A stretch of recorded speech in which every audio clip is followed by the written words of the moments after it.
मुलाजिम हैं वो बाबा साहब का खाना खा रहे हैं, बस इतना हमें याद है। दूसरे नंबर पे अगर बाबा साहब को आपने सही मायने में श्रद्धांजलि देनी है तो फिर एससी ओबीसी समाज में अपने डिफरेंसेस दूर करने होंगे। उसमें हमें आप कहते हो कि आपको फायदा दिया रिजर्वेशन है कट गई, और उस फायदे आपके को स्कूल नहीं बने, होंगे हमें नौकरियां नहीं लगी, याद करना चाहिए। और लड़कियों आज की हम नौकरियां हो नहीं पा रही, इसका सबसे मूल कारण जो है आपकी आपका फंड खत्म होना है, क्योंकि वो समाज आपको जानता है कि आपका वेट कितना आज जो हम आपके वजन को जानता है। आपने अपने वजन को बढ़ाना है और वजन को आप तब बढ़ा पाओगे जब बाबा साहब की आइडियोलॉजी है उसको आप अंडरस्टैंड करो। बना रहे हैं बाबा साहब की आइडियोलॉजी जो है वो फंडामेंटल सीधी सी राइट्स है, आइडियोलॉजी वो भी है हमें पता होने चाहिए। और आप हाँ हमें हमारा जो आज का एजुकेट करना जो अपने आप चीफ को। गेस्ट है वो जब एजुकेट बाबा साहब कहते हैं तो एजुकेट का मतलब ये नहीं कि आपने एजुकेट पढ़ के इंजीनियर और डॉक्टर बन के तो अपनी कमाई करनी है, वो भी एक एजुकेट की एक फॉर्म है।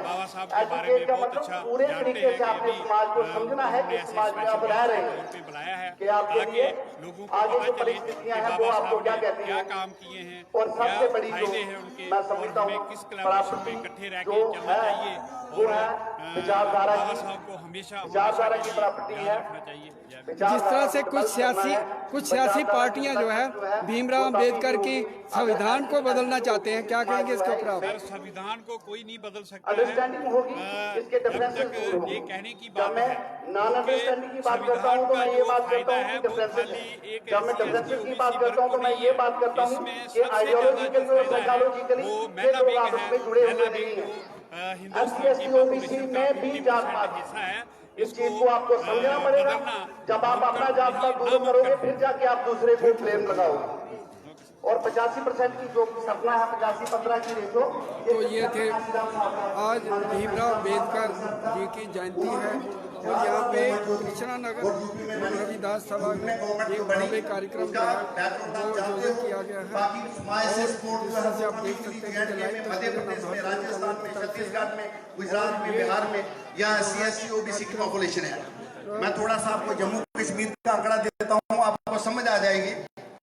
तो 2004 के बाद सेंसस नहीं हुआ जम्मू कश्मीर का। भीमराव जम्मू कश्मीर की आबादी 2011 देश को 1,22 लाख थी। संविधान दिया जिसमें हम आगे चलते हैं कि 14 साल के बाद जम्मू कश्मीर की आबादी हम 1.5 करोड़ लगा के चलते हैं।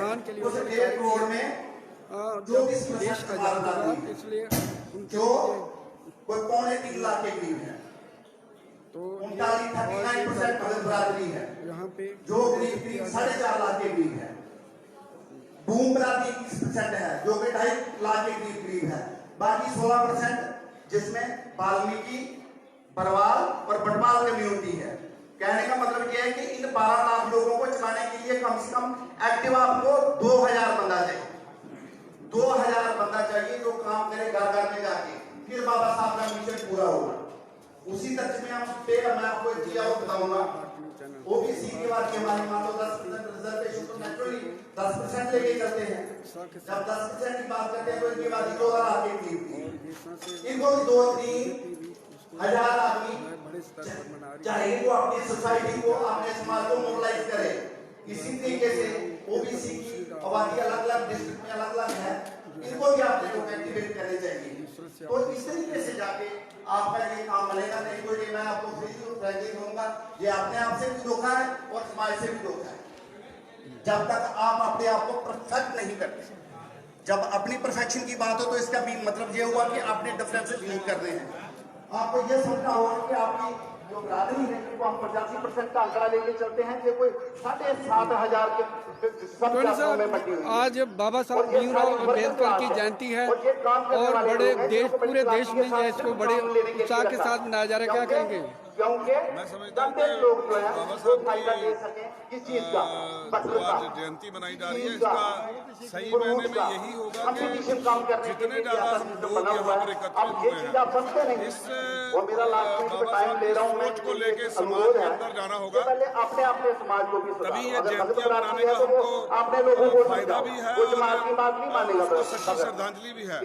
अगर बाबा साहब के दिखाए हुए रास्ते में हम नहीं न चल सके तो आने वाला समाज जो है, ये खासकर जो पिछड़ा वर्ग है, जो दलित वर्ग है, जो और पिछड़ा 20% हुआ वर्ग का टाइम जो है ये आने वाले हमारे जिंदगी लोग में अपनी कहते हैं नस्लों के सामने चेहरा नहीं कर सकेगा। आप ये समझ लो कि आज एक ऐसी साजिश की जा रही है इसी तरीके से जाके प्लानिंग के साथ स्ट्रेटजी के साथ माशा, बदलाव आएगा। भगत, चमार, ये ऐसी जातों में बांट के रख दिया इस समाज को कि ये एक समाज एक दूसरे से लड़ने भिड़ने को तैयार है। जबकि बाबा साहब का जो है उद्देश्य और जो फलसफा है वो बड़ा सीधा है कि आप सबको मिलके इस मनुवाद का जो कानून है उसके खिलाफ जंग लड़नी है। टोनी साहब, जिस तरह से लोकसभा चुनाव में देखा गया था कि मध्य प्रदेश के बीजेपी के एमपी ने कहा था कि हमें 400 सीट दे दो, हम संविधान बदल देंगे। देखिए, इसीलिए तो पहरा देना ज्यादा जरूरी है। जो बाबा साहब ने जो हमको संविधान दिया है, मुझे समझता हूँ उसमें सब धर्म, सब जाति, सब पूरे हिंदुस्तान के हर वर्ग को जो है पूरी रिप्रेजेंटेशन मिली है। लेकिन जो तोड़ने वाले लोग हैं उनको ही मुंह की खानी पड़ेगी। बाबा साहब की सोच को पहरा देंगे हम लोग। हम यहाँ पे बिना मजहबों मिलत, बिना धर्म जात के हम बाबा साहब की सोच को पहरा देने के लिए यहाँ एकत्रित हुए हैं। और ये किसी एक पार्टी का विशेष का कार्यक्रम नहीं है, ये बाबा साहब का प्रोग्राम है। और ये किसी एक विशेष धर्म का प्रोग्राम नहीं है, ये बाबा साहब का प्रोग्राम है। बाबा साहब जो है एक सर्वसांझी जो ख्याति के लोग थे। और मैं समझता हूँ कि आज के दिन में पहरा देना सारा जरूरी हो जाता है, वरना आने वाली नस्लें हमको माफ नहीं करेंगी। आरएसएस कहती है कि आरक्षण ही खत्म करने की उसी के खिलाफ ये जंग है बाबा साहब की। बाबा साहब की सोच एक तंग नजरिए की सोच नहीं है, एक खुले भारत की सोच है, एक मजबूत भारत की सोच है, एक अखंड भारत की सोच है। वो सिर्फ और सिर्फ बाबा साहब का संविधान जो है उसको जोड़ सकता है, आरएसएस का नहीं। जिस तरह से देखा गया कि पिछली सरकारें हों या मौजूदा सरकार हो, संविधान का कई बार संशोधन किया गया। आपको लगता है कि ये जो है ये एक सोची समझी साजिश कमजोर करने की, संविधान को कमजोर किया जा रहा है ताकि ये जो बाबा साहब ने आजाद विचारधारा दी है, डेमोक्रेटिक राइट्स दिए थे, इनको कुचलने की विचारधारा जो है वो लगी हुई है, लेकिन वो कामयाब नहीं होगी। थैंक यू सर, धन्यवाद। तो ये थे तरनजीत सिंह टोनी। जैसे आप देख सकते हैं कि जहाँ पे स्टॉल भी लगाए गए भीमराव अम्बेडकर के जो संविधान के ऊपर जो किताबें हुए तो पूरी जो आप देख सकते हैं कि पूरा यहाँ पे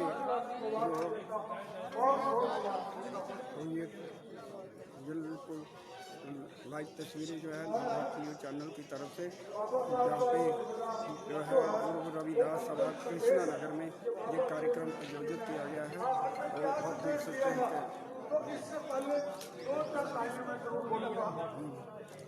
निर्मल शोषित वर्ग का किया बहुत उपकार भीमराव अम्बेडकर।